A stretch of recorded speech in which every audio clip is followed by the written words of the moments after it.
ഇന്നത്തെ കാലത്ത് ഒരുവിധം എല്ലാവരും അനുഭവിക്കുന്ന ഒരു പ്രഷറാണ് മാനസികമായ അല്ലെങ്കിൽ ഇമോഷണലി ഉള്ള നമ്മളുടെ വിഷമങ്ങൾ ആരോടും തുറന്നു പറയാതിരിക്കുന്നത്.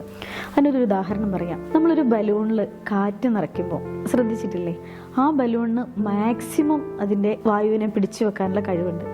ഒരു പരിധി കഴിഞ്ഞ് ആ ബലൂൺ പൊട്ടും. ഇതേ അവസ്ഥയാണ് നമ്മളുടെ മാനസികാവസ്ഥയ്ക്കും വരുന്നത്.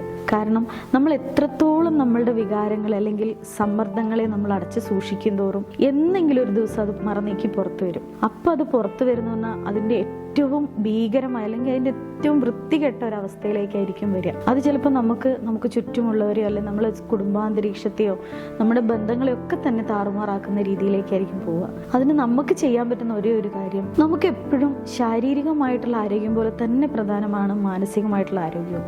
അപ്പം നമ്മൾ മാനസികമായ ആരോഗ്യം നിലനിർത്തണമെങ്കിൽ നമ്മളെ മനസ്സെപ്പോഴും പളുങ്ക് പോലെ കൊണ്ട് നടക്കാൻ നമുക്ക് സാധിക്കണം. അതിന് ഏറ്റവും നമുക്ക് സാധിക്കുന്നത് നമ്മളെ കാര്യങ്ങളെ ഷെയർ ചെയ്യാൻ സാധിക്കുക എന്നുള്ളതാണ്.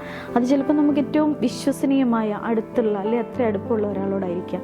ഇതിനൊന്നും സാധിച്ചില്ലെങ്കിൽ പ്രൊഫഷണൽ ആയിട്ടുള്ള കൗൺസിലിംഗ് മേഖലയിലുള്ള ആരെയും നിങ്ങൾക്ക് സമീപിച്ച് നിങ്ങളുടെ പ്രശ്നങ്ങൾ തുറന്ന് സംസാരിച്ച് നിങ്ങൾക്ക് നല്ലൊരു മനുഷ്യനായി ജീവിക്കാൻ സാധിക്കുന്നുള്ളതാണ്.